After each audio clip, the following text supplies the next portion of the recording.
Good day, everyone.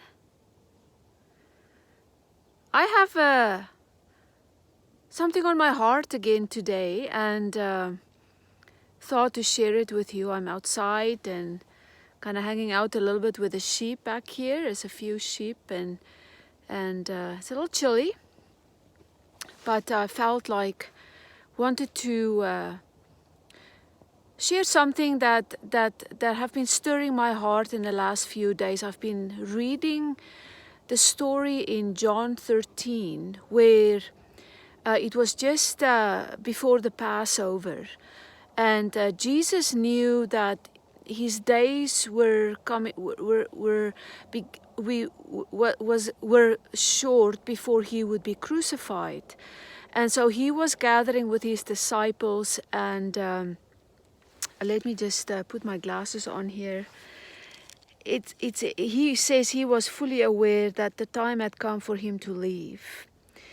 And then it goes on to say, it was also during supper that Satan already put the thought of betraying Jesus into Judas. And Jesus was fully aware of all of that. And then it goes on to say, after supper, he got up from supper. He took off his garments, and taking a servant's towel, he fastened it around his waist. Then he poured water into the wash basin and began to wash his disciples' feet. So this means that he also washed Judas's feet. He knew what he was going to do. He was going to betray him. He was going to give him over to be crucified. He knew that, and yet he stood up and he was willing to wash his feet. And then when he got to Peter, when he came to Simon Peter, Peter said to him, "Lord, are my feet to be washed by you? Is it for you to wash my feet?" And then Jesus said, "Well, you won't understand now what I'm doing, but I need to wash your feet." But then Peter said, he said, "Lord, wash not only my feet, but my hands and my head too." I thought that was so humble.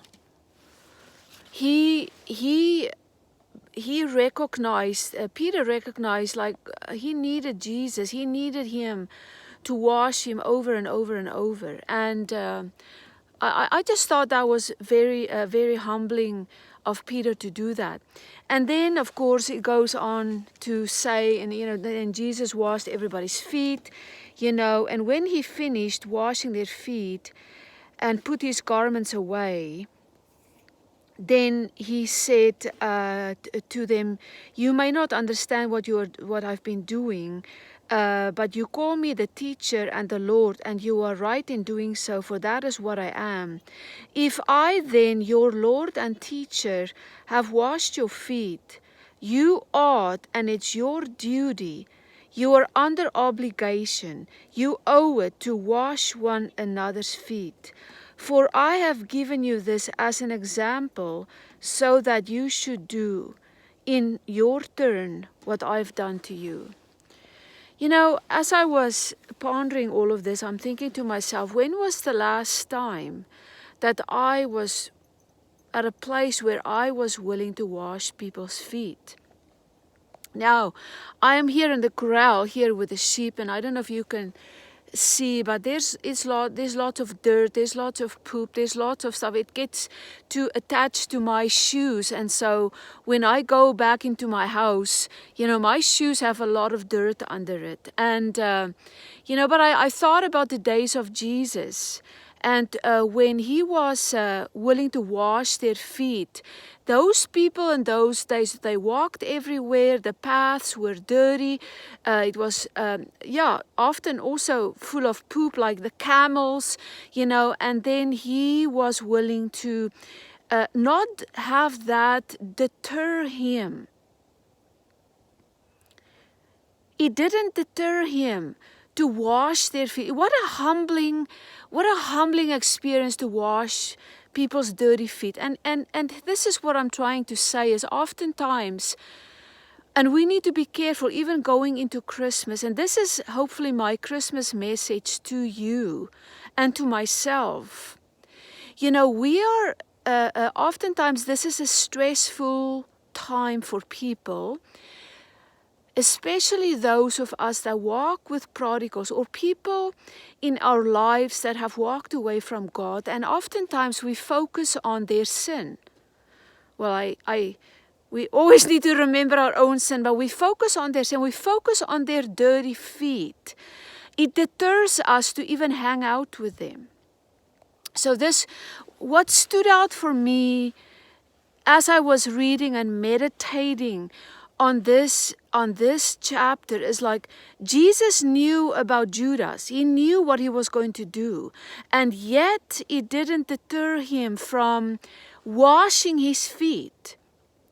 And as we are going to encounter this coming Christmas, our children may come home, or we may have family that is going to come home, and we know how they live their lives, and we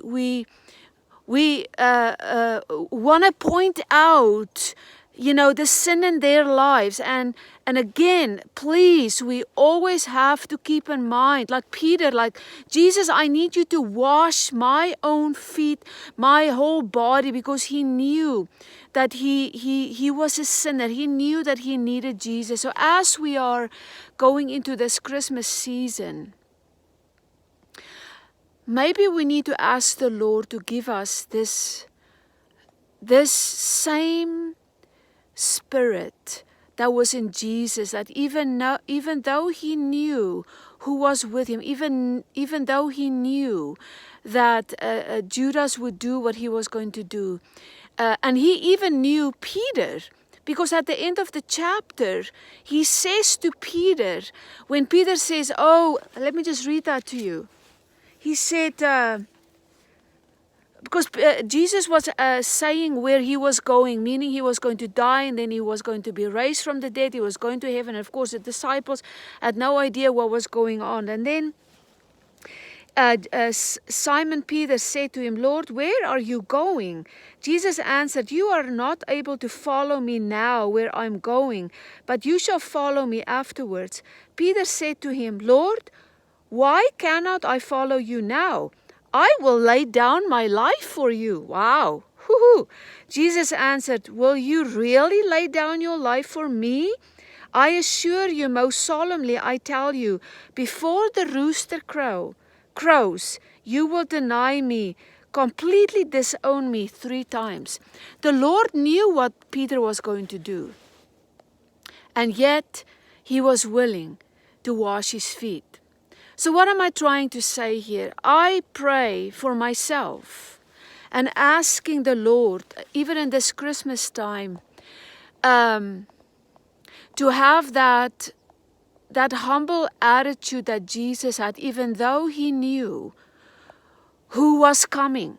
You know who's coming into your house, but are we willing to take a servant's attitude to serve the people that come into our homes, regardless of who they are, what they have done, or what they are engaging in, and serve them. And I am not physically talking about necessarily washing their feet. Well, that could be a very humbling experience to do that for your child, or to do that for those that you walk with. I mean, I have done this in my life. It is a humbling experience to wash people's feet, and we need to allow others to wash our feet.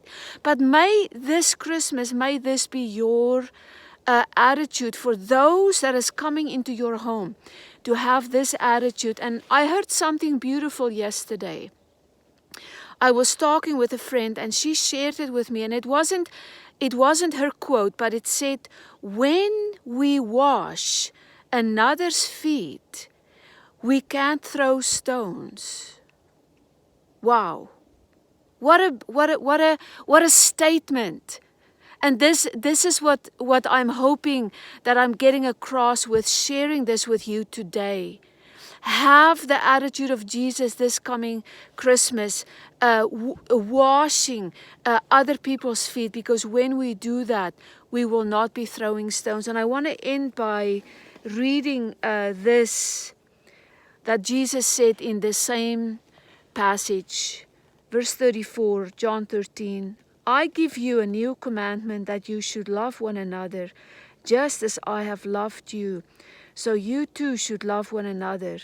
By this shall all men know that you are my disciples, if you love one another, if you keep on showing love amongst yourselves. So may the Lord help us all in this coming Christmas time to not focus on the challenge. And what a privilege to hang out with people that may not be Jesus' followers. What a privilege do we have to have this humble attitude like Jesus had, because I believe we need to remember who we carry. And what a privilege to carry Jesus' presence to those who may look like a Judas, who may be like a Peter, or who may be engaging in sinful behavior. But this is the way to take Jesus to those. It shouldn't challenge us, but it should be a privilege that we want to hang out with people and even be willing to wash their feet. May this encourage you. Be blessed. Merry Christmas. And I hope that this little bit of encouragement is encouraging you. And so from me and my sheep, hi, baby. Hi, baby. Hi, baby. You want to say Merry Christmas to everybody? Merry Christmas, everybody. Where's the other ones? Hi, baby. It's all right. You come say hi? You want to come say hi to everybody? She's one of my bottle lambs. She's a big girl now. Merry Christmas, everyone.